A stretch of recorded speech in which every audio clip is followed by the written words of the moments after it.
నువ్వు cameras incident లేదా అంతమంది ఆడపిల్లలు బొంబాయి నుంచి ఒక ఆడపిల్లని తీసుకొచ్చి ఆ అమ్మాయికి న్యాయం చేసే కార్యక్రమం ఉన్నప్పుడు మన రాష్ట్రంలో మన కళ్ళ ముందు ఉన్న పిల్లలు వందల వేల మంది పిల్లలకి నువ్వు న్యాయం చేయలేనప్పుడు ఇంక దీనికి నాకు అర్థం కాదు.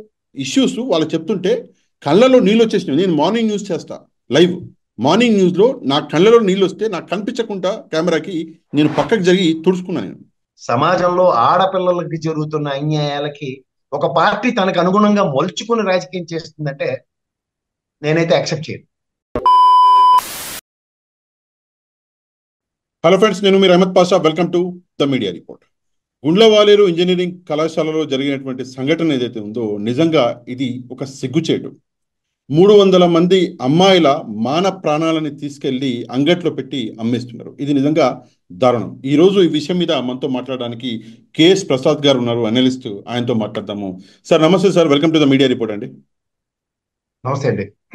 ఏంటి సార్ ఇది? ఏంటి దారుణం? ఏంటిది అసలు? 300 మంది అమ్మాయిలు అంటే అసలు ఏంటి సార్? నిజంగా ఒక భయం అనేది పుట్టేస్తుంది.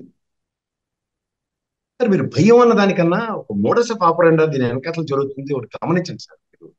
ఇప్పుడు మనకి ఈ గవర్నమెంట్ ఫామ్ అయిన దగ్గర నుంచి అపోజిషన్ పార్టీని ఏ విధంగా హననం చేస్తున్నారు అన్నది ఒకసారి చూడండి.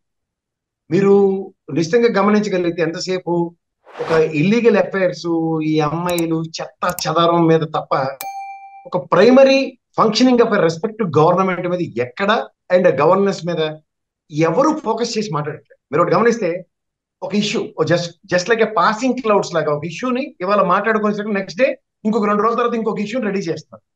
దీన్ని బట్టి అర్థం ఏంటంటే ఇది కాలక్షేపం కార్యక్రమానికి తెరలేపారు అన్నది కొట్టొచ్చినట్టు కనబడదు. మీరు ఇవాళ ఆ గుడ్లవల్లేరు కాలేజీ విషయంలో మాట్లాడితే దీని నెరేషన్స్ చూడండి. వెనకాతల మీరు కొన్ని వీడియోస్ ఏవైతే బయటకు వస్తున్నాయి మార్కెట్ లో, ఆ మాట్లాడుతున్న విస్పరింగ్స్ కనుక మీరు గమనిస్తే సంథింగ్ ఈజ్ హైడింగ్. ఏంటది? ఇంత ఆదరబాదర మీద ఖాళీ చేయించడం ఏంటి? ఒక అమ్మాయి ఒకడు బ్లాక్ మెయిలింగ్ అనడం ఏంటి? ఆ వెనకాతలు చూస్తే ఒక పార్టీకి సంబంధించిన వాడు అవడం, వీళ్ళు ఇంకొక పార్టీకి సంబంధించిన వాళ్ళు, ఇవి ఈ టైప్ ఆఫ్ నెరేషన్స్ ఇప్పుడు కాలేజీలో 3,000-4,000 మంది పిల్లలు ఉన్న దగ్గర, లేదా 100 మంది పిల్లలు ఉన్న దగ్గర ఎవడో వాళ్ళ అమ్మ నాన్నలు కానీ వాళ్ళ తాత ముత్తాతలు కానీ ఎవడో ఏ పార్టీలతోనే అలానే ఉంటాయి. ఇవి ఎడ్యుకేషన్ సిస్టమ్ లో కూడా చూపించుకొని ఎందుకు మాట్లాడతారని నాకు అర్థం కాదు అసలు. కోతి పనులు అందరూ కాలేజీలో ర్యాగింగ్ చేయడం, చిన్న చెత్త ఆడపిల్లలు నేర్పించడం ఇవన్నీ చూసినవి మనందరం. నేను మీరు కూడా ఆ స్టేజెస్ క్రాస్ ఇచ్చినాను. కానీ ఎక్కడికక్కడ నిలువరించడానికి చేస్తున్న పనులు. ఇప్పుడు ఉదాహరణకి గౌరవ పోలీస్ వ్యవస్థ ఉంది. మొన్న అక్కడ మాచర్ల దగ్గర ఏదో ఒక హత్య ఘటన జరిగింది. ఇమీడియట్ గా ఎస్పీ వచ్చి ఏ లేదా వాళ్ళిద్దరు పర్సనల్ తో కూడా కొట్టుకు తెచ్చారు. నేను ఇంత ఇష్యూ ప్లేరప్ అయి ఉంటే పక్కన వచ్చి ఏమీ లేదని ఒక ఎస్పీ గారు కలెక్టర్ గారు మాట్లాడితే ఇంక ఈ వ్యవస్థల మీద, మనుషుల మీద, పైపచ్చి ఆడపిల్లల మీద జరుగుతున్న ఈ అగాత్యాల మీద ఎవరికి ఇంకే దాని మీద ఒక కన్స్ట్రక్టివ్ వే ఆఫ్ థింకింగ్ ఉంది చెప్పండి ఫస్ట్ గారు. వారం రోజుల ముందే అమ్మాయిలు ఎందుకు వస్తుంది నాకు అర్థం కాదు. వారం రోజుల ముందే అమ్మాయిలు కంప్లైంట్ ఇచ్చారు. ఇస్తే మీ సర్టిఫికెట్లు ఇవ్వము అని చెప్పేసి వాళ్ళని భయపెట్టేసి ఆ మ్యాటర్ని మొత్తం అక్కడ సప్రెస్ చేసేసినారు కావాలని చెప్పేసి. ఇది నిజంగా రాజకీయం కాదంటారా? ఇప్పుడు ఉన్న కెమెరాలను మొత్తం మాయం చేస్తున్నారు. అక్కడ ఆ వాష్రూమ్లకు అవైతే ఏదైతే ఉంటాయో అవి పీక్కొని వెళ్ళిపోయినారు. ఆ కెమెరాలు మాయం చేస్తున్నారు. ఉన్న ఉన్న ఇక్కడ ఎవిడెన్స్ మొత్తం చేస్తున్నారు అని చెప్పేసి చెప్తున్నారు. దీని గురించి ఏమంటారు? కంచే చేను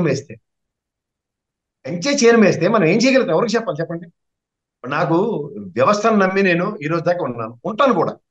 ఎక్కడో దగ్గర ఏదో విధంగా పరిరక్షిస్తాను. ఆ వ్యవస్థే ఏమీ లేదని ఒక జస్ట్ ఇస్ పాసింగ్ క్లౌడ్ లాగా ఒక స్టేట్మెంట్ ఇచ్చి వెళ్ళిపోతే ఏం చేయాలి సార్?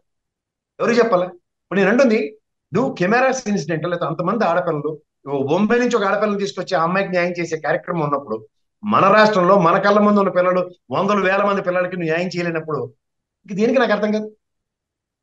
ఏమైనా సందర్భాలు ఉన్నాయా దీనికి? దానికి రెస్పెక్ట్ పోలీసుని ఎక్కడ డిప్లాయ్ చేయాలో, దీనిలోంచి ఒక అవుట్కమ్ ఎక్కడ డెరైవ్ అవ్వాలన్న దగ్గర ఒక 2 పార్టీలకు సంబంధించిన వాళ్ళు ఇవాళ అధికారంలో ఉన్నారు కాబట్టి దాన్ని వేరే విధంగా మలిచి ఇంకొక ఇష్యూ ఉండి దాని మీద ప్లేరప్ చేసి ఈ ఇష్యూలో ఉన్న వాళ్ళందరినీ అక్కడ ఖాళీ చేయించి కెమెరాలు పీక్ వెళ్ళిపోతుంది. ఇదే సొల్యూషన్. అసలు కెమెరాలు అక్కడ పెట్టిన వాడికి తోలెందుకు తీయరు? ఫస్ట్ ఆఫ్ ఆల్ బాత్రూమ్ లో కెమెరాలు పెడతారు సార్. సార్ మీరు ఒక అనలిస్ట్, ఎంతవరకు సమంజసం చెప్పండి? మీరు ఒక అనలిస్ట్ కాబట్టి నేను మిమ్మల్ని డైరెక్ట్గా అడుగుతాను. ఎందుకంటే ఇది సింపుల్ విషయం కాదు, ఇది జీవితాలతో సంబంధించిన విషయం. ఒక అమ్మాయి కాపాడుకున్న తన మానాన్ని తీసుకెళ్లి అమ్మేసినట్టు డబ్బులకి. ఇది చిన్న విషయం కాదు. అది కూడా 300 మంది అమ్మాయిలు. అయితే మిమ్మల్ని డైరెక్ట్గా విషయం అడుగుతా సార్. ఇందులో టీడీపీ నేత ఈరోజు సాక్షిలో విజయవాడ తూర్పు నియోజకవర్గం ఎమ్మెల్యే భార్య గద్దె అనురాధకు చెందిన బాధిత ఉన్న వాళ్ళు ఉన్నారు, చెందిన వాళ్ళు వాళ్ళ అంటే ఫ్యామిలీ మెంబర్స్ ఉన్నారు అని చెప్పేసి చెప్తున్నారు. ఏంటి ఇందులో రాజకీయం? డైరెక్ట్గా ఎమ్మెల్యే గారి పేరు ఇవ్వకుండా సాక్షిలో ఎమ్మెల్యే భార్య గారి పేరు ఇచ్చాడు. నేను అంటుంది ఏంటంటే ఎమ్మెల్యే గారు లేకపోతే మినిస్టర్ గారు లేదంటే వేరే పార్టీ వాళ్ళందరూ ఒక కూటమిలో ఉన్నారు, ఇవి కాదు కదా సార్. ఇప్పుడు ఒక ఆడపిల్లకి జరుగుతున్న వాటిలో పార్టీలు ఎందుకు మాట్లాడుతున్నాయి? వ్యవస్థకి ఎందుకు అప్పచెప్పరు మీరు? దేన్ని కప్పిపుచ్చడానికి దేనికి సస్తున్నారు మీరు? ఇది ప్రశ్న. ఇప్పుడు ఒక పెద్దింటి కుటుంబం అంటే ఆడపిల్లకు ఒక న్యాయం, లేదా చిన్నింటి కుటుంబం అయితే ఒక ఆడపిల్లకు ఒక న్యాయం. ఇలాగ ఎక్కడైనా మన కాన్స్టిట్యూషన్ లో ఉందా? అన్ని వందల మంది పిల్లలకి అక్కడ అంత ఘొరవలు, అంత రాత్రి పగలు వాళ్ళు న్యాయం కావాలని అరుస్తుంటే, ఈ చుట్టపోల సంగతికి వచ్చేకల్లా వేరే యాడ్ స్టిక్స్ లేదా ఈ ఇష్యూని ఇక్కడ సప్రెస్ చేద్దాం, లేదంటే వాళ్ళ వీడియోలు దొరికిపుచ్చుకోవడానికి ఇదేమైనా ఒక మిషన్ ఇంపాసిబుల్ కార్యక్రమం? అంటే ఇందులో పెద్ద రాజకీయ కుట్ర కూడా ఉంది, అంటే పెద్ద ఇన్ఫర్మేషన్. రాజకీయ కుట్రతో నేను అన్నాను. ఒక కాన్స్పిరసీ ఏంటంటే, నాకు ఒక ఇన్ఫర్మేషన్, ఒక ఆడపిల్ల చిన్న పొరపాటుని కప్పిపుచ్చడానికి వాడు బ్లాక్ మెయిల్ దాకా వెళ్ళలేదు. ఆ వాయిస్లు వినండి మీరు, వెనకాల వీడియోలు వస్తుంది. బ్లాక్ మెయిల్ చేస్తే ఎలా అన్న దగ్గర, బ్లాక్ మెయిలింగ్ తెరలేపుతున్న దగ్గర దాన్ని టాస్క్ పెట్టుకుంటే, ఇవాళ మీరు ఇందాక చెప్పిన పేర్లు వాళ్ళు పుల్లు అంటే బుర్రగొరికించుకునే కార్యక్రమంలో మేమున్నాం మా వాళ్ళు అన్న కాన్సెప్ట్ ఎప్పుడైతే వస్తున్నాయో ఇవన్నీ ఇంటర్లింక్ చేసుకుంటే, ఒక ప్రొవకేషన్ కనుక జరిగింది అనుకోండి, 300-400 మంది పిల్లలతో ఆడపిల్లలు, ఈ ఇష్యూలో గుంపులో గోవిందని కొట్టుకుపోయే కార్యక్రమం ఎందుకు? మీరు ఒకటి గమనిస్తే from the last 3 months narratives దేని మీద ఉన్నాయి? వైఎస్ఆర్సీపీ ఇల్లీగల్ కాంటాక్ట్స్ వీటి మీద, అలా దువ్వాడ శ్రీనివాసరావు కుటుంబంలో కొట్టుకు చచ్చింది, విజయసాయిరెడ్డి గారు తాగునింతాలతో, ఇలా అనవసరమైన విషయాలతో క్లియరప్ చేసి చెప్తుంది దగ్గర ఇక్కడ మనోళ్ళే అన్న కాన్సెప్ట్ ఎప్పుడైనా వస్తే దాన్ని సబ్మిస్ చేయడానిక? అంటే రెండు జోగి జోగి రాసుకుంటే బుగ్గిరాలినట్టు ఈ ఎలక్షన్ తర్వాత ఇద్దరు ఒకటే అన్న కోణంలో ఏమైనా ఎస్టాబ్లిష్ అయిపోతుందా అన్న దగ్గర, లేకపోతే మనం ఎత్తుకున్నది మనకే భూమరంగా అవుతుందా అన్న కోణమా? ఇవి కదా ఆలోచించవలసిన విషయాలు. బ్లాక్ మెయిల్ చేస్తున్న కుర్రాడు ఓ పార్టీకి సంబంధించిన కోశాధికారి ఇలాంటివన్నీ మాట్లాడుతున్నారు కదా. మనం కూడా ఎందుకు పార్టీలు మాట్లాడాలి సార్? పుచ్చకాయలు కంటే బొద్దులు అలాగే తడుకుంటారు గ్యారంటీగా. అవును సార్, అది మీరు అన్నది నిజమే, నేను కాదు అనను. కాకపోతే ఇక్కడ ఎక్కడో ఈ రాజకీయ సంబంధాల వల్లనే, ఆ రాజకీయ సంబంధాల కారణంతో ఉన్న ఎవిడెన్స్ని మాయం చేసి, అసలు ఇంతవరకు కెమెరా దొరికిందా దొరకలేదా? ఇప్పుడు నిన్న వచ్చి చెప్పినారు మంత్రి గారు, నేను చూసుకుంటా నీకెందుకు అది ఇదని పెద్ద పెద్ద డైలాగులు కొట్టిండు. ఇంతవరకు ఒక కెమెరా దొరికిందా దొరకలేదా అని కూడా అట్లీస్ట్ చెప్పలేకపోయారు అంటే దీని వెనకాల హైడింగ్ లేదంటారా? ఆబ్వియస్ గా ఉంది కదా. ప్రతిదానికి నేను ఎప్పుడు మోటో మీద మాట్లాడతాను. మీరు గమనించండి పాషా గారు, the motto behind some narrative he's taken place to submit this, ఒక ప్రొవకేషన్ తీసుకొచ్చారు. దానికి ప్రొయాక్టివ్ గా వీళ్ళు రియాక్ట్ అవుతున్న మోడ్ చూడండి. ఎందుకు? దీనికి మళ్ళీ ఇంకొక నెరేటివ్ చూడండి.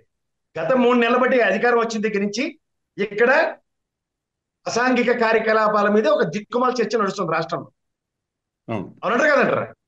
సో ఈ అసాంఘిక కార్యకలాపాలకి తోడు వేడి నీళ్ళకి సన్నీళ్ళతో బొంబాయి నుంచి కూడా అమ్మాయిని తీసుకొచ్చారు. ఆ అమ్మాయికి న్యాయం చేసే కార్యక్రమం అదైతే పెద్ద ఎప్పుడైతే డ్రామా అది. ఓకే, నేను ఎప్పుడు పెద్ద గీత చిన్న గీత చెప్తూ ఉంటాను. అదే చూడండి, ఒక గీతను చెరపడానికి దానికన్నా ఇంకో పెద్ద గీత గీస్తారు. ఓకే, ఇందులో ఒక చిన్న నాకు ఇది ఉందండి. చంద్రబాబు నాయుడు గారు ఆయన ఈ విషయం మీద మాట్లాడడం జరిగింది. విద్యార్థినులు ఆధారాలు ఏమైనా ఉంటే నాకు డైరెక్ట్గా పంపండి అని చెప్పేసి చంద్రబాబు నాయుడు గారు చెప్తున్నాడు. నాకు సందేహం ఏంటంటే ఏం ఆధారాలు పంపించాలి సార్? అంటే న్యూడ్ వీడియోలు వీళ్ళవి ఉన్నాయని చెప్పేసి పాపం వాళ్ళ అమ్మాయిలు బాధపడుతుంటే ఆ ఫోటోలు ఆ వీడియోలు పంపించమంటుండ పెద్ద ఆయన, ఏం పంపించమంటుండ ఆధారాలు? అదొకటి. రెండవది, ఒక ముఖ్యమంత్రికి పంపించండి అని చెప్పేసి అని చేతులు దొరుకుతున్నాడు. ఎట్లా పంపించాలి? ఇప్పుడు నేను ముఖ్యమంత్రి గారికి ఏదో పంపించాలనుకుంటున్నా, ఒక ఆధారం ఉందనుకోండి, ఎట్లా పంపించాలి నేను? సార్ అసలు ఎవరైనా పంపించుకుంటారా సార్? అదే చెప్తున్నా. నాది ఒక న్యూడ్ వీడియో బయటకు వస్తే నేనే బాధితుండే, నేను వెళ్ళి సార్ నాకు అన్యాయం జరిగింది సార్, నా బాత్రూంలో ఎవడో నా న్యూడ్ వీడియో తీసేదని చెప్పాను అనుకోండి, అది ఉంటే నాకు పంపించు, నేను చూసి దాని మీద పూర్వపరాలు ఆలోచిస్తానంటే ఎంత సమంజసం ఉంటుంది? అసలు ఫస్ట్ ఆఫ్ ఆల్ ఆ డేటా ఎక్కడెక్కడ పర్కులేట్ అయిందో ముందు పోలీస్ దీంతో మొత్తం దాన్ని నిలువరించి ఆ భరోసా ఫస్ట్ ఆ పిల్లలకి ఇవ్వాలి. ఇది ఎక్కడ స్ప్రెడ్ కాకుండా నిలువరించామమ్మా, అక్కడ సంబంధిత వ్యక్తులు ఎవరైతే మిమ్మల్ని ఈ విధంగా బ్లాక్ మెయిలింగ్ అవన్నీ చేసిన వాళ్ళని ఈ విధంగా అరెస్ట్ చేసాము, ఈ విధంగా ఇక్కడ నుంచి అండ్ స్పోర్ట్ ఇది రిపీట్ కాదన్న భరోసా ఇస్తారా? మేము చూసుకుంటామా? ఏంది మీరు చూసుకునేది? ఒక నేషనల్ మీడియా ఒక న్యూస్ టెలికాస్ట్ చేసింది. ఆ న్యూస్ ప్రకారం మాట్లాడుతున్నాను. మళ్ళీ మీరు అంటే ఎక్కడి నుంచి వచ్చింది ఇన్ఫర్మేషన్ కాదు, నేషనల్ మీడియా నుంచి వచ్చింది. ఆ న్యూస్ ప్రకారం 4th ఇయర్లో ఉన్నటువంటి ఒక స్టూడెంట్, వాడికి ఒక గర్ల్ ఫ్రెండ్ ఉన్నది. ఆ గర్ల్ ఫ్రెండ్ని ఏదో ఓయో రూమ్కి తీసుకెళ్ళిండు. అక్కడ నేను చెప్తుంది అది. ఆ గర్ల్ ఫ్రెండ్తో కొన్ని వీడియోలు అన్నది వీడు షూట్ చేసిండు. దాని తర్వాత ఆ అమ్మాయికి ఆ వీడియోలు చూపించి బ్లాక్మెయిల్ చేసి ఆ అమ్మాయితోటే ఈ వీడియోలు ఈ కెమెరాలు పెట్టించిండు బాత్రూంలో. ఎందుకంటే ఆడవాళ్ళ బాత్రూంలోకి హాస్టల్లోకి ఈడు వెళ్ళలేడు కాబట్టి ఆ అమ్మాయికి ఇచ్చి పెట్టించిండు. అది ఒక ఆస్పెక్ట్. రెండోది, ఆ అమ్మాయి వచ్చేసి ఒక పొలిటికల్ టచ్ ఉన్నటువంటి ఫ్యామిలీ నుంచి, అందుకే ఆ అమ్మాయిని కాపాడడానికి ప్రయత్నాలు జరుగుతున్నాయి. ఈ రెండు ఆస్పెక్ట్ల గురించి మాట్లాడండి సార్, చెప్పండి. నేను అదే చెప్తున్నాను కదా, ఒక అమ్మాయి చేసిన ఒక అసాంఘిక కార్యక్రమాన్ని ఎస్టాబ్లిష్ కాకుండా ఆ అమ్మాయితోనే ప్రొవకేషన్ తీసుకొచ్చి నేషనల్ మీడియా నేను ఫాలో అయ్యాను. ఆ ప్రొవకేషన్ ని ఇవాళ ఏం చేస్తారంటే గుంపులో గోవింద చేస్తూ ఆ వీడియోలను క్యాప్చర్ చేసే కార్యక్రమానికి తెరలేపారు. ద మోటో బిహైండ్, నేను మోటో గురించి చెప్తున్నాను ఏంటంటే, ఆ అమ్మాయి మీద జరిగిన ఆ వీడియో షూటింగ్ ని వీటితో కలిపి గ్రాప్ చేసి ఇది ఇష్యూ కింద పాపప్ చేస్తున్నారు. అంటే కాపాడడానికి ప్రయత్నిస్తున్నారు. ఆమెను కూడా ఒక ఇందులో వేసేసినారు లిస్ట్లో. అంటే ఇక్కడ బాధితురాల రూపంలో ఉన్న ఒక అమ్మాయికి జరిగిన అన్యాయాన్ని తన్ని కాపాడే నేపథ్యంలో ఆ సెడ్డ కోతి వనవంతా చర్చిందని ఇంకో 10 మందిని కలిపారు దాంట్లో. ఓకే, ఇప్పుడు నేను వీళ్ళు సర్వైవ్ అవడానికి at the cost of people around అన్నది ఇందులో ఎస్టాబ్లిష్ చేయవలసిన విషయం. నా నెక్స్ట్ ప్రశ్న అదే ఉండే. ఏంటి అంటే, ఇంతవరకు ఎన్ని అరెస్టులు జరిగినాయి? జరగవు. ఆ కుర్రాన్ని అదుపులో తీసుకుందామన్నా వాళ్ళకి సంబంధించిన పార్టీ వాళ్ళే, కోశాధికారి ఏదో చెప్తున్నారు. ఇవన్నీ కలిపి ఎక్కడికి వెళ్తాయి? సరే సార్, నేను ఒకటి చెప్తున్నాను సార్, మీరు ఫీల్డ్లో ఉంటారు కాబట్టి ఒక ప్రశ్న అడుగుతా. నాకు తెలియదు కాబట్టి అడుగుతున్నా, ఇది నిజంగా నాకు తెలియదు.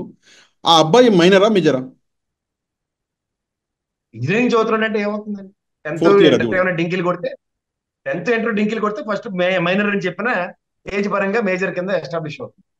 ఓకే, సో ఫైనల్ గా ఇందులో మైనర్ ఆర్ మేజర్. ఎందుకు మొన్న ఆ చెరువు ఉద్దంతో ఏంటంటే అది నంద్యాల ముచ్చుమర్రి, వాళ్ళు కూడా మైనర్లే కదా. అవును, minor is not an excuse. Nirbhaya కేసులో కూడా ఒక మైనర్ ఉన్నాడు.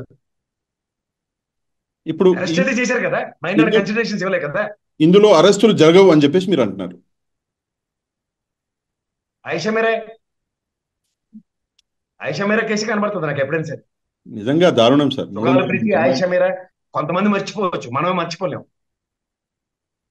పెద్ద పెద్ద మాటలు చెప్పినారు, అధికారంలోకి వచ్చినాక మర్చిపోయినారు, అది వేరే విషయము. దాన్ని పక్కన పెట్టేస్తే, కానీ దీక్షలు వ్రతాలతో పాటు మౌనవ్రతం కూడా చేస్తే సరిపోతుంది సార్. అధికారం రాగానే మౌనవ్రతం చేపట్టారు అనుకోండి సార్, ఇంకేం ఉండదు. అప్పుడు సుమతి శతకం కూడా బాగా చదువుకోవచ్చు. తప్పించుకున్నవాడు ధన్యుడు సుమతి. ఫైనల్ గా ఈ విషయంలో ఒక లాస్ట్ ప్రశ్న సార్, నెక్స్ట్ టాపిక్ లోకి వెళ్ళాలి. నెక్స్ట్ ఉంది కదాంబరి కథ కూడా ఉంది. విషయం ఏంటంటే, వైసీపీ స్టాండ్ ఏంటి? వైసీపీ ఏం చేయబోతుంది? నాకు తెలియదు సార్. వాళ్ళు దీన్ని ఒక ఇష్యూ దొరికినప్పుడు రాజకీయ రంగు పుడుముకుని గేములు చేసుకునే దౌర్భాగ్య స్థితికి దిగజారిపోతూ సమాజంలో ఆడపిల్లలకి జరుగుతున్న అన్యాయాలకి ఒక పార్టీ తనకు అనుగుణంగా మలుచుకుని రాజకీయం చేస్తుందంటే నేనైతే యాక్సెప్ట్ చేయను. అది వైఎస్ఆర్సీపీ అవ్వచ్చు, తెలుగుదేశం అవ్వచ్చు, జనసేన అవ్వచ్చు. మీరు ఫ్రాంక్ గా మాట్లాడే చెప్తాను, మీ గురించి నాకు తెలుసు. మీ ఇంటర్వ్యూలు అన్ని చూస్తుంటాను, చాలా చాలా సంవత్సరాల నుంచి ఫాలో అవుతాను మిమ్మల్ని. నేను ఫ్రాంక్ గా మిమ్మల్ని ఒక ప్రశ్న అడుగుతాను సార్, ఫ్రాంక్ గా చెప్పండి. వైసీపీ దీని రాజకీయం చేస్తుందా? Yes or no? Prediction is not wrong. చేస్తే విలువలు విశ్వసనీయత గురించి ఇంకోసారి మాట్లాడవలసి వస్తుంది. అంతే అంటారు. కాకపోతే నిన్న ఇప్పుడు ఒకటి మాత్రం నేను చెప్పగలను, ఇక్కడ ఒక ఆడపిల్లకి జరిగిన అన్యాయం, చిన్నపిల్లలు వాళ్ళు కాలేజీలో చదువుకుంటున్న పిల్లలకి ఏంటంటే వాళ్ళు సర్వైవ్ అవ్వడానికి ఇన్స్టంటేనియస్ డెసిషన్స్ తీసుకుంటారు. మెచ్యూరిటీ లెవెల్స్ చాలా తక్కువ ఉంటాయి పిల్లలకి, చదువుకునే పిల్లలు. ఇప్పుడు చూడండి, అమ్మాయికి జరిగిన అన్యాయానికి ఆ రూమ్ లో నువ్వు కెమెరాలో పెట్టు అన్నదానికి ఇట్స్ ఎ ప్రొవకేషన్. పాపం అమ్మాయి హీల్డ్ అవ్వచ్చు, ఎందుకంటే నేను సేఫ్ అవుతాను అన్న కాన్సెప్ట్ లో. అప్పుడు ఆ పొరపాటు చేసిన దాన్ని నాకు తెలిసి ఆ కాలేజీలో ఉన్న లెక్చరర్స్ కానీ అక్కడ ఉన్న వాళ్ళు కానీ దానికి బాధ్యత వహిస్తూ ఒక పోలీస్ వ్యవస్థతో మూడో వ్యక్తికి తెలియకుండా అండర్ కరెంట్ ఆపరేషన్ తో ఇలాంటివి బయటపడకుండా జాగ్రత్తగా నిలువరించుకునే సామర్థ్యంతో పనిచేయాలి తప్ప ఇలా ప్రజాబాహుల్యాల్లో ఆడపిల్లల గురించి చర్చనీయ అంశాలు చేసే అంత దౌర్భాగ్య స్థితికి దిగజారుతున్నాం అంటే ఇంకంతకన్నా మనం తలదించుకునే సిచ్యువేషన్ ఇంకోటి ఉండదు భాష. నేను దేవుణ్ణి నమ్ముతాను, మీరు దేవుణ్ణి నమ్ముతారు. మనకి ఇంట్లో ఆడపిల్లలు ఉన్నారు, మనం కుటుంబ వ్యవస్థలో ఉన్నాం. ఇదే మన ఆడపిల్లకి జరిగితే ఎలా ఉంటుంది? నేనైతే ఖచ్చితంగా చాలా బాధాకరమైన విషయం. అసలు బయట మాట్లాడడానికి ఆలోచిస్తాం. అలాంటిది మనకి ఆ హక్కే లేదు వేరే పిల్లల గురించి మాట్లాడడానికి. కానీ ఈ ఇష్యూను పరంగా కనుక చూస్తే మాత్రం ఒక ప్రభుత్వ పరంగా కానీ ఆ కాలేజీ యాజమాన్యాలకు కానీ ఒక తక్షణమైన చర్యలు తీసుకుంటూ ప్రొటెక్టివ్ మోడ్కి వెళ్ళడం మాత్రం ఖచ్చితంగా నాట్ యాక్సెప్టబుల్ అని చెప్పి. నో డౌట్ అండి. నేను స్టార్టింగ్లోనూ మీకు చెప్పా, నాకు భయం వేస్తుంది అని. ఎందుకంటే నాకు ముగ్గురు ఆడపిల్లలు, ముగ్గురు కూడా స్కూలింగ్లో కాలేజీలో ఉన్నారు. పరిస్థితులు ఇంత దారుణంగా ఉంటే రేపు పొద్దున వాళ్ళ ప్రొటెక్షన్ ఏంటి అని నా భయం. సరే, ఈ ఇష్యూని పోలీసులు సమర్థవంతంగా ఎదుర్కోవాలి, జరిగిన దాన్ని పోలీసులు ఆ, ఏంటి జస్టిస్ చేయాలి. అది కాకుండా రాబోయే రోజుల్లో జరగకూడదు అని చెప్పేసి ఆశిద్దాము. ఇక మన ఇది భాష సెకండ్ గారు టాపిక్. చెప్పాలంటే సార్, ఇలాంటి కనుక మీ ఇలాంటి వాళ్ళు భయం పడే అంటే పిల్లలకి ఇంట్లోంచి డైపర్ లేచి పంపించవలసి వస్తుంది పెద్ద అయిన తర్వాత కూడా. ఇంక బాత్రూమ్లకు కూడా వెళ్ళకండి. బాత్రూంలోకి అంటున్నారు ఏంటి సార్? ఇక్కడ ఒక న్యూస్ వచ్చింది, నిజంగా సిగ్గుచేటు న్యూస్. ఏంటి తెలుసా? ఇప్పుడు అక్కడ ధర్నా జరుగుతున్నది, గేటు బయట వాళ్ళు కూర్చుని ఉంటే నైట్ డిన్నర్ చేయలేదు, పొద్దున బ్రేక్ఫాస్ట్ చేయలేదు, మధ్యాహ్నం లంచ్ చేయలేదు, వాళ్ళు నెక్స్ట్ డే బ్రేక్ఫాస్ట్ లంచ్ కూడా చేయలేదు. దాని తర్వాత టాయిలెట్కి వెళ్ళాలి వాళ్ళు. ఇప్పుడు కాలకృత్యాలు ప్రతి వాళ్ళకి. బాత్రూమ్కి వెళ్ళడానికి భయపడి ఆడబిడ్డలు బయట చెట్లల్లోకి వెళ్తుంటే అక్కడ పాములు, అంటే ఇష్యూస్ వాళ్ళు చెప్తుంటే కళ్ళలో నీళ్ళు వచ్చేసినాయి. నేను మార్నింగ్ న్యూస్ చేస్తా లైవ్. మార్నింగ్ న్యూస్లో నా కళ్ళలో నీళ్ళు వస్తే నాకు కనిపించకుండా కెమెరాకి నేను పక్కకు జరిగి తుడుచుకున్నాను నేను. ఎందుకంటే ఇది నిజంగా సిగ్గుచేటు పని. ఇంతకంటే దరిద్రం ఇంకోటి ఉంటుందని చెప్పి నేనైతే నమ్మను సార్. నేను కూడా సార్ నిజంగా చెప్తున్నాను, మీతో మాట్లాడమే కానీ అసలు నాకు నిజంగా పిల్లలు కూడా లేరు. మీకైతే అదృష్టం, ముగ్గురు ఆడపిల్లలు ఉన్నారు, బంగారు పిల్లలు. కానీ ఒక మన పిల్లల్ని మనం కాపాడుకోలేనప్పుడు ఇంక దేనికి సార్? ఆఖరికి ఇప్పుడు మనం ఏమైనా ఓ సినిమా హాల్కి వెళ్ళిందో లేదంటే ఏ షాపింగ్ మాల్కి వెళ్ళిందంటే పోనీ అక్కడ ఏదైనా చదువుకునే విద్యా నిలయాలు సార్, సరస్వతి కటాక్షంతో చదువుకునే ఆ పిల్లలకి కూడా ఇంకా అక్కడే భద్రత లేదన్న పరిస్థితులు క్రియేట్ చేస్తే ఎట్లా సార్? నిజమే సార్. ఇప్పుడు ఎక్కడ అప్పుడు వాడు ఎవడో ఆ పిల్లతోనే కెమెరాలు పెట్టించేంత దౌర్భాగ్య స్థితికి లీడ్ అవుతుందంటే ఆ పర్వర్టెడ్ మైండ్స్ ని ఒక కాలేజీ లెక్చరర్స్ కానీ టీచర్లు కానీ విద్యా ప్రమాణాలు పాటించే ఆ స్థాయికి కలిగిన వాళ్ళు కూడా వాళ్ళు ఐడెంటిఫై చేయకపోతే సార్? ఇది చాలా ఇంపార్టెంట్. సమాజంలో దొంగతనాలు, ఈ టెర్రరిస్ట్ భావజాలాలు, పనికి మన చెత్త చెదర ఆలోచన వాళ్ళు చాలా మైన్యూట్ పర్సంటేజ్ ఉంటాయి. అది సమాజం అండ్ విద్యా బోధనలు చెప్పే విద్యా వ్యవస్థలు వాళ్ళని ఐడెంటిఫై చేయకపోతే ఈ సమాజానికి ఎంత హానికరం సార్? ఇప్పుడు చూడండి, ఒక్కడు చేసిన ఒక పనికిమాలిన పనికి ఒక నలుగురిని ప్రేరేపించి, ఒక పనికిమాలిన ఏదో పనికిమాలిన పనులకు ప్రేరేపించడంలో ప్రేరణకు గురైన వాళ్ళని కూడా ఆలోచించి దీనికి సంయమనంలో విచక్షణలో కోల్పోతున్న సిచ్యువేషన్స్ అట్రిబ్యూట్ అవుతుంటే ఇంకేమని ఎవరిని ప్రశ్నించాలి అసలు? అంటే ఇంత కల్మషం చెందేస్తున్నాయా మనుషుల యొక్క భావజాలాలు కానీ మైండ్ కానీ? సార్ తలదించుకోవాల్సిన విషయం సార్ ఇది. మన సెకండ్ టాపిక్ కి మనము వెళ్ళాలి. నేను యాక్చువల్గా మీతో ఈ రోజు ఈ టాపిక్ గురించి మాట్లాడదాం అనుకున్నా. నేను మొన్ననే అనుకున్నా, సారీ నిన్న. కాకపోతే ఈ టాపిక్ వచ్చేసి ఇంతలా హైలైట్ అవుతుందని నేను అనుకోలే. కదాంబరి జైత్వాని అని చెప్పేసి అమ్మాయిని తీసుకొచ్చారు ముంబై నుంచి. తీసుకొచ్చి హైదరాబాద్లో ల్యాండ్ చేయించారు. హైదరాబాద్ నుంచి ఆంధ్రప్రదేశ్కి తీసుకెళ్లారు. ఆంధ్రప్రదేశ్లో ఒక హోటల్ ఇచ్చి, హోటల్లో ఒక స్క్రిప్ట్ ఇచ్చి ఫైనల్గా కమిషనర్ గారి ముందర కూర్చోబెట్టారు. ఏంటి సార్ ఈ అమ్మాయి ఏంటి, ఈ విషయం ఏంటి, ఈ టాపిక్ ఏంటి? ఒకసారి దీని మీద కొంచెం రెండు విషయాలు చెప్పొచ్చండి. వాళ్ళు అప్పుడు తీసుకొచ్చి గెస్ట్ హౌస్ లో కూర్చోబెట్టున్నారు, వీళ్ళేమో స్టార్ హోటల్లో కూర్చోబెట్టారు. తేడా ఉంది, అప్పుడు కమిషనర్లు ఇప్పుడు కమిషనర్లు. కాకపోతే ఇక్కడ చిన్న విషయం ఏంటంటే సార్, ఎవరు చేయలేని పని మన పోలీసులు చేశారు. అట్లాంటప్పుడు అప్రిషియేట్ చేయడం పోయి వాళ్ళ పేర్లు బదనాం చేస్తారేంది? నాకు అర్థం కాదు. మోటో, నేను ప్రతిదీ మళ్ళీ మళ్ళీ మోటోతోనే చెప్తా. The modus of operandi and primary motto of a particular situations కనుక చూస్తే 16 మంది ఎస్పీలు ఐజీలు స్థాయిలో ఉన్న వాళ్ళని డీజీపీ ఆఫీస్కి అటాచ్ చేసింది. మంత్రులవారి పథకంలో ఇవాళ విశాల్ గున్ని గారిని, రాణా గారిని టటకమని ఈ కేసుకి అటాచ్ చేశారు. అటుపక్కేమో మన సునీల్ గారిని, ఇంకో ఆయన్ని, ఆంజనేయుల్ని, రామాంజనేయుల్ని, వీళ్ళందరినీ తీసుకెళ్లి రఘురామ కృష్ణరాజు కేసుకి అటాచ్ చేశారు. ఇలా 16 మందికి సముచిత న్యాయం జరుగుతుంది. ఫస్ట్ ఆఫ్ ఆల్ ఇదంతా ఏమవుతుందంటే, నాకు తెలిసి ఐఏఎస్ లో ఐపీఎస్ లో ఈ బ్యూరోక్రాట్స్ అలా ఢిల్లీలో చుట్టూ చక్కబంజం చేసుకుని తిరుగుతుంటారు కదా, ఏదో వాళ్ళకి ఒక వ్యవస్థ ఉంది, తోటకూర ఉందని. నాకు అర్థం కాదండి, అది తమాషాలుగా ఉందా? ఈ ప్రజాస్వామ్యంలో ఈ ఏమైనా ముస్సోరీ ట్రైనింగ్ సెంటర్లో ఫలానా పార్టీకి సంబంధించిన 10 మంది ముస్సోరీలు ట్రైనింగ్ అవుతారు ఐఏఎస్ ఐపీఎస్ అని ఇప్పటిదాకా మనం చదివాం. ఈ 77-78 సంవత్సరాల స్వతంత్రంలో పార్టీల తమాషాలుగా ఉంది వీళ్ళకి. నాకు అర్థం కాదు ఎక్కడి నుంచి వస్తున్నాయి వీళ్ళకి డిస్కషన్స్. వీళ్ళట 16 మంది ఇవాళ డీజీపీ ఆఫీకి అటాచ్ చేసిన వైఎస్ఆర్సీపీ ఐపీఎస్లు అని చెప్తున్నారు. అంటే మిగిలిన రాష్ట్రంలో ఐపీఎస్లు అందరూ తెలుగుదేశం, జనసేన, బీజేపీ వల్ల ప్రైమరీ లాజిక్ కూడా వీళ్ళకి అర్థం అవుదా? సార్ ఇందులో ఎత్తిందంటే దూరకట్టేసే బ్యాచ్ అయ్యారు. మీరు మీరు నేను కొన్ని మీకు ఒకటి చెప్తా సార్, చెప్పండి. పోలీస్ వ్యవస్థ రాజకీయాలని ఆపాదించకుండా ఇండివిజువల్ డిస్క్రిప్షన్స్ ఇచ్చిన ఏ ప్రభుత్వమైనా చూపించండి నాకు, చెప్పండి సార్. సూపర్లెటివ్ పవర్స్ పోలీస్ వ్యవస్థకి, మా డిపార్ట్మెంట్ కి ఈ విధంగా మేము ఈ ప్రభుత్వంలో ఇచ్చామని ఒకసారి డైరెక్షన్స్ చూపించమనండి. మానవుడు పొట్టి శ్రీరాములు గారు త్యాగం చేసిన దగ్గర నుంచి చూస్తున్నాను నేను. అంటే నేను నా వయసు అది కాదు, కానీ నేను ఫాలో అవుతున్నాను politics. I'm talking about it in general.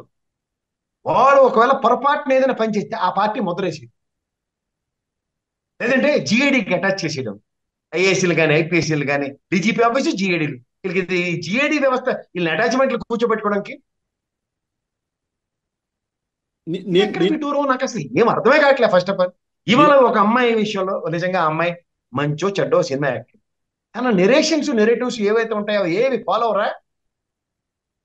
సరే తీసుకొచ్చారు. ఇప్పుడు ప్రాబ్లం అంతా ఏంటి? గౌరవ జడ్జి గారు 40 రోజులు రిమాండ్ ఇచ్చారు ఆవిడకి. 40 రోజులు రిమాండ్ ఇవ్వకముందు ఆవిడ గెస్ట్ హౌస్ లో ఉందని ఇలా అప్పవాదు, పోలీస్ ఇన్వెస్టిగేషన్. ఇప్పుడు మీరు తీసుకొచ్చి కోర్టుకి డైరెక్ట్ సబ్మిట్ చేసి ఏమైనా వాంగ్మూలం జడ్జి గారి డైరెక్షన్ ఏమైనా జరుగుతుందా? మీరు హోటల్లోనే పెట్టారు కదా. ఇప్పుడు నెక్స్ట్ ప్రభుత్వం వచ్చిన తర్వాత మళ్ళీ వీళ్ళని అటాచ్ చేసాం, వీళ్ళు ఆ రోజు హోటల్లో కూర్చోపెట్టిన దానికి ఎక్స్ప్లెనేషన్ కావాలి. చిన్నప్పుడు పిల్లలాడుకునే అమలాన అట్లాంటి ఇవి ప్రజా సంక్షేమ కాన్సెప్ట్. ఇప్పుడు ఆ అబ్బాయి కొక్కల విద్యాసాగర్ అవడం ఇండస్ట్రియలిస్ట్, ఇది ఎప్పుడు పార్టీ వైఎస్ఆర్సీపీ పార్టీ పెట్టక ముందు నుంచి నడుపుతున్నాడు భాగోతం. అదొక పనికిమాలిన చెత్త. పోనీ అమ్మాయి ఏమైనా డేట్ ఆఫ్ బర్త్ ప్రకారం చూస్తే 40 ఏళ్ళు ఉన్నాయి వాళ్ళ ఆవిడకి, పాస్పోర్ట్ ప్రకారం చూస్తే. ఏమైనా చిన్నపిల్ల ఇక్కడ 300 పైసలకి 400 పిల్లలు హాస్టల్లో తిప్పలు పడుతుంటే వాళ్ళకి పాయికాలకు కూడా పంపించాలని దౌర్భాగ్య స్థితి పెట్టింది కాక, ఇప్పుడు ఈ అమ్మాయికి రాచమర్యాలకి ఏంటి అవుట్కమ్ డెరైవ్ అవుతారు? ఎవరి మీద చెప్తుంది? ఎవరని చెప్తుంది? 10 మంది పేర్లు చెప్పేస్తాడు పోలోమని. మళ్ళీ ఇన్వెస్టిగేషన్. నువ్వు ఆ టైంలో ఉన్నావా? నువ్వు వెళ్ళావా? మాకెందుకు? ఆ పెనమలూరు నియోజకవర్గంలో పార్సారథి గారు ఎంపీ నిలబడినప్పుడు ఇక్కడ కొక్కల నాగేశ్వరరావు నిలబడితే, కొక్కల నాగేశ్వరరావు కాంగ్రెస్ జడ్పీ చైర్మన్, వాళ్ళ కొడుకు కొక్కల విద్యాసాగర్ ఈ టార్చర్ తట్టుకోలేక నేను నిలబడిన బాబా దండ పెట్టి రాజకీయాలు వదిలి పారైపోయాడు, మానసిక సంఘర్షణ ఎదుర్కోలేక. చెక్కు నెంబర్లతో సైతం ఇచ్చాడు, ఎన్నిసార్లు డబ్బులు దొబ్బెట్టాడు. ఇవేవి పోనీ అదేమైనా ఇష్యూ అయినా ఫిబ్రవరిలో కంప్లైంట్ ఇచ్చిన తర్వాత జరిగిన ఉదంతం. బొంబాయి నుంచి ఎత్తుకొచ్చారు అమ్మాయిని పోలీసులు, నేను మీరు కాదు కదా. కిడ్నాప్ అని గోలెడితే కాదమ్మా మేము పోలీసులు ఐడెంటిఫికేషన్ చెప్పి గౌరవ న్యాయస్థానంలో 40 రోజులు రిమాండ్ ఇస్తే జడ్జి గారిని పిలుస్తారు రేపు. అదే ఎలా రిమాండ్ ఇచ్చామని అడుగుతారు రేపు ఎల్లుండిలో. జోగి రమేష్, సజ్జల రామకృష్ణారెడ్డి వీళ్ళందరూ పేర్లు ఎగేసుకుని పొగేసుకుని చెలరేగిపోతున్నారు కదా మీడియాలో. మరి జడ్జి గారు 40 రోజులు రిమాండ్ ఇచ్చారు జ్యుడిషియల్ కస్టడీ, దానికి ఏంటంటారు? సార్ నేను మీకు కొన్ని పేర్లు అడుగుతా సార్, మీరేమంటున్నారు వాళ్ళ గురించి? As a common citizen of ఆంధ్రప్రదేశ్గా విశాల్ గున్ని గారు, ఈయన గురించి మీరేమంటున్నారు సార్? సార్ ఈ ఉదంతంలో డీజీపీ ఆఫీస్కి అటాచ్ చేసిన తర్వాత ఈ రోజు దాకా ఎందుకు అటాచ్ చేశారో కూడా చెప్పలేని నిస్సహాయ స్థితిలో ఈ స్టేజ్కి తీసుకొచ్చి ఆ అమ్మాయి వచ్చిన తర్వాత విశాల్ గున్ని గారు, రాణా గారి విషయాలు సార్, విశాల్ గున్ని గారి గురించి మాట్లాడే అంత స్థాయి నాకు లేదు. ఆయన యూట్యూబ్ లో కొన్ని వీడియోలు మీరు నేను చూద్దాం కావాలంటే, ఆయన ఒక డీజీపీ ఆఫీస్ ఆయన ఐజీ ఆఫీస్ లో కండక్ట్ చేసిన ఎంక్వైరీల్లోనూ ఎస్ఐల్ని, సిఐల్ని, ఒక ఆడపిల్ల బాధితురాలు తనకి జరిగిన అన్యాయానికి ఇన్స్టంటేనియస్ జస్టిస్ ఇచ్చినాడు. ఇప్పుడు ఎవరో కొంతమంది ఉంటారు, ఈ మహిళా కమిషన్ వాళ్ళు సత్యనారాయణ గారిని పిల్లండి, అచ్చిచ్చ ఈ చేసే పైన అమ్మమ్మ మా చేత దుర్మార్గం చేసేటట్టు.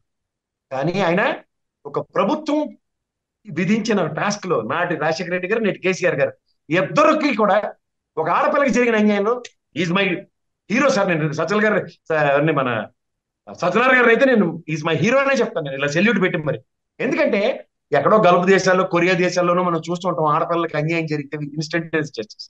వీళ్ళు convincing the respective families they have seen through that. At least some time అలాంటివి రిపీట్ కాకుండా ఆగలిగి.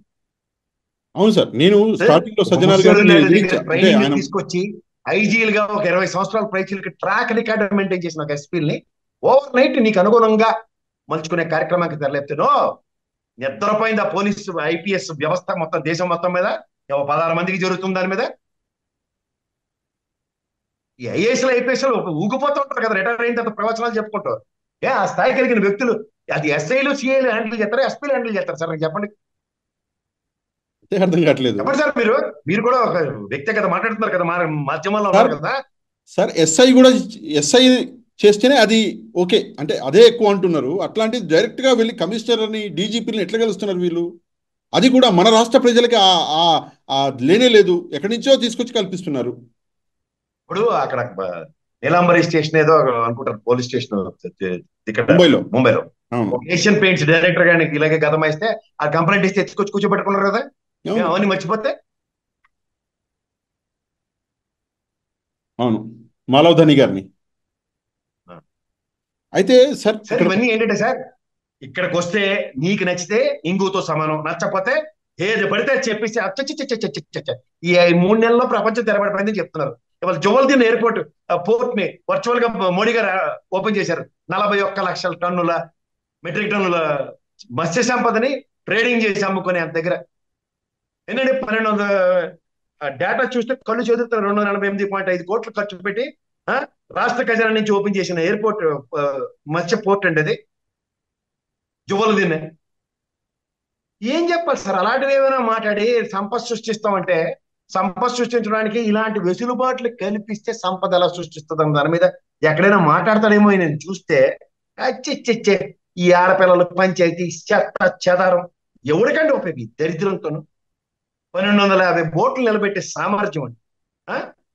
41,000 టన్నుల మత్స్య సంపదని ట్రేడింగ్ చేసేంత దగ్గర ప్రత్యక్షంగా పరోక్షంగా ఇవాళ ఆ, జుబల్దిన, నిజాంపట్నం, మచిలీపట్నం, ఉప్పాడ హార్బర్లు. ఎందుకంటే ఇవి ఎలక్షన్ కూడా ఆగితే 10 ఫిషింగ్ ల్యాండ్ మోపిది ఉన్నట్టు పోవచ్చు. ఆ సామాజిక వర్గానికి ఆయన చేసిన న్యాయం చూడమనండి. ఇవాళ అలాంటి వాళ్ళు రాజకీయ అవసరాలు తీసుకుంటున్న చూడమనండి. ఇవి చర్చనీయాంశాలు చేసి మార్కెట్ లో మాట్లాడతారేమో. 392.5 కోట్లతో నిర్మిస్తున్న పూడి మడక హార్బర్ కు శంకుస్థాపన చేస్తున్నాం అని చెప్తున్నారు. ఇవన్నీ మాటలు మానేసి పనికిమాలిన విషయాల మీద ఫోకస్ చేసుకుంటారు.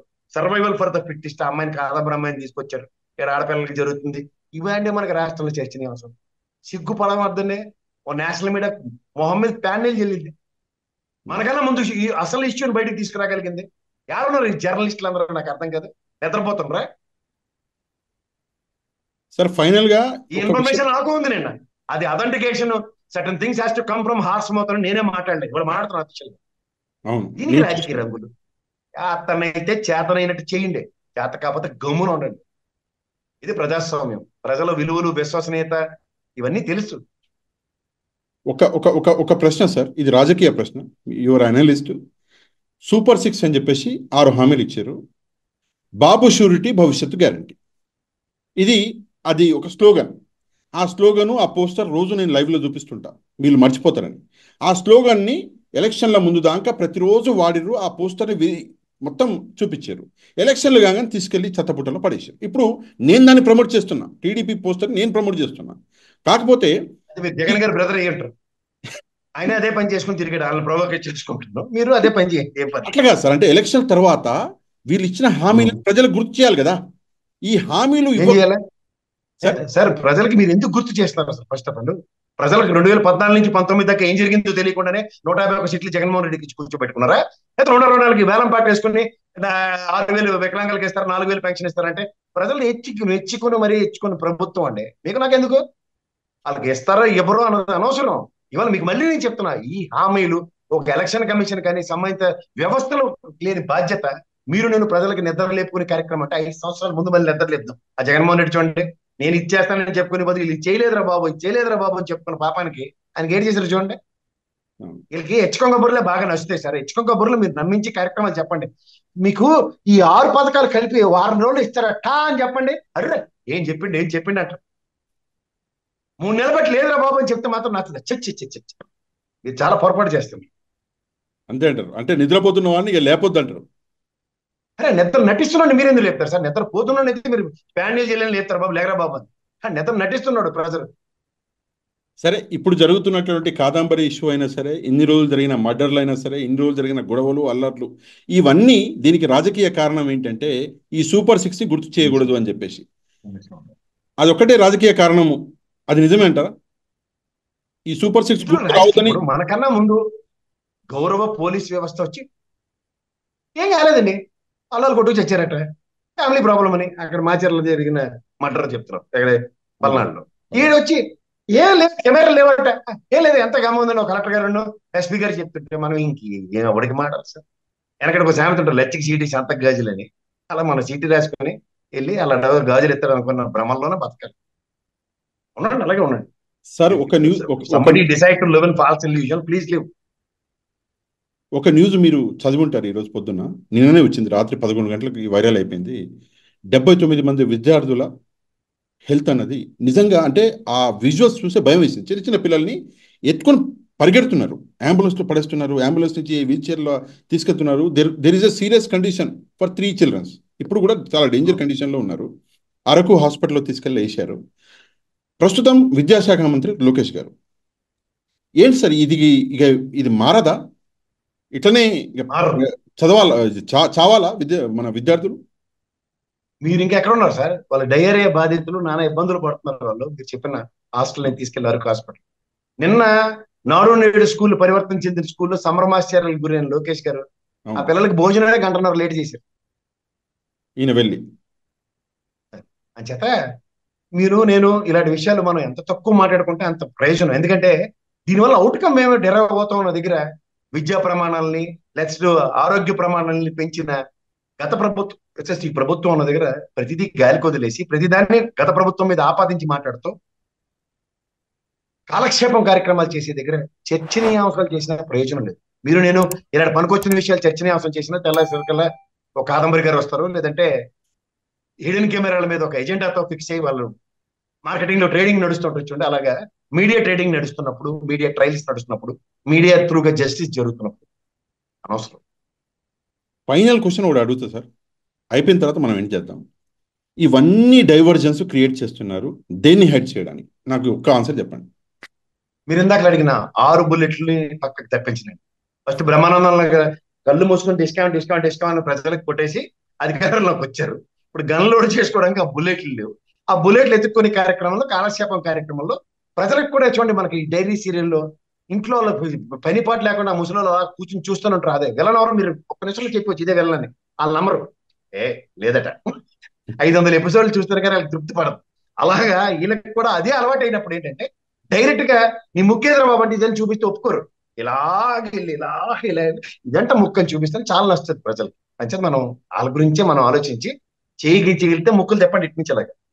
అంతకుమించి నేను ఆక్రందనలు వెలబుచ్చి అరణ్య రోధం చేసుకోవడం టైం వేస్ట్ చెప్తాను. అంతే అంటారు. Right sir, thank you very much. Me valuable time ఈరోజు ఇచ్చారు. Thank you very much. మళ్ళీ నెక్స్ట్ ఇష్యూలో మళ్ళీ మిమ్మల్ని డిస్టర్బ్ చేస్తాను నేను తప్పకుండా. తప్పకుండా. Thank you sir.